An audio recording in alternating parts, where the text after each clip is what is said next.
मासूम के साथ हैवानियत के बीच पुलिस पर उठ रहे सवाल और उनके बीच जाने की गिरफ्तारी के बाद पुलिस क्या कर रही थी। 3 से 4 दिनों तक सोई नहीं थी, ऐसा पुलिस का मानना है और एड़ी चोटी का जोर लगाकर आरोपी को पकड़ने में सफलता मिली है, ये पुलिस का मानना है। पुलिस का कहना भी है कि उसने 700 से भी ज्यादा जो है वो सीसीटीवी खंगाले, 100 से भी ज्यादा लोगों से पूछताछ की और ये लगातार घटनाक्रम चलता रहा।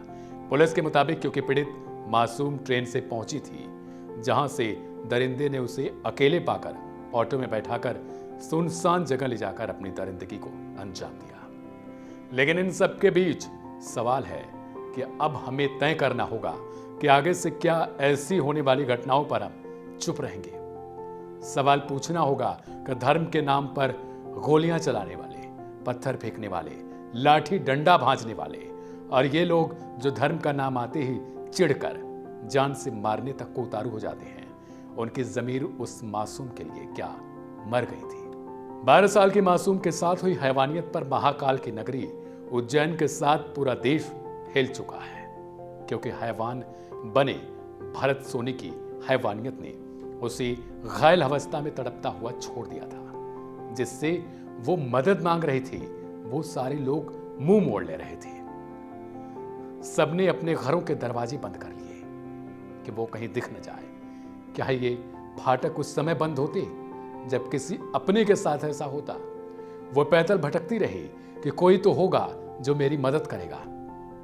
लेकिन अफसोस कि एक घर का दरवाजा तक उसके लिए खुला नहीं हुआ। सारे दरवाजे उसके लिए बंद हो गए।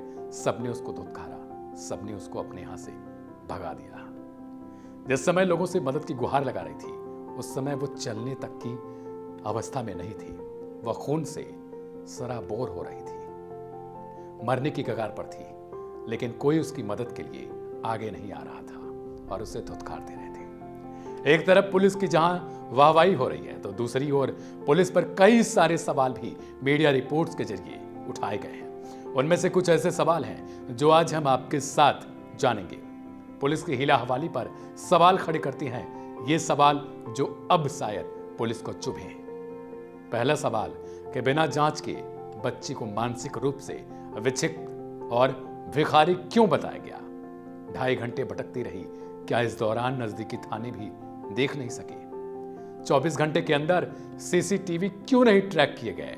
गुमशुदगी रिपोर्ट के बाद सीसीटीवी क्यों नहीं देखा गया? क्यों इंतजार किया जाता है कि जब कोई किसी घटना का शिकार हो जाएगा तभी उसकी जांच की जाएगी? सवाल है कि जब जैतवाड़ा थाने के अधिकारी से पिता ने शिकायत की तो पुलिस ने क्यों कहा कि पहले खुद ढूंढो, अगर नहीं मिलती है तो उसके बाद हम रिपोर्ट लिखेंगे? क्या पुलिस का यही काम होता है कि जब कोई उसके पास जाए और अपनी दुख को सुनाए, अपने दुख को बताए, तो पुलिस कह दे कि पहले खुद मदद मांगो? अगर मदद नहीं होती है तब हमें सरकार ने बैठाया है सैलरी लेने के लिए। हालांकि मासूम के मिलने के बाद पुलिस की ओर से क्या कुछ कहा गया वो भी आपको सुनवाते हैं। अहम यदि देखा जाए तो कहीं ना कहीं जो पूरी टीम थी, जो पिछले 2.5 दिन से लगातार दिन रात काम कर रही थी, वो थी। इसके अलावा उज्जैन की मीडिया थी जिसने लगातार हमारा सपोर्ट किया। इसके अलावा जनता थी जिसके बारे में एक नैरेटिव फैलाने की कोशिश की गई कि कहीं भी किसी भी व्यक्ति ने उसका सहयोग या सहायता नहीं की।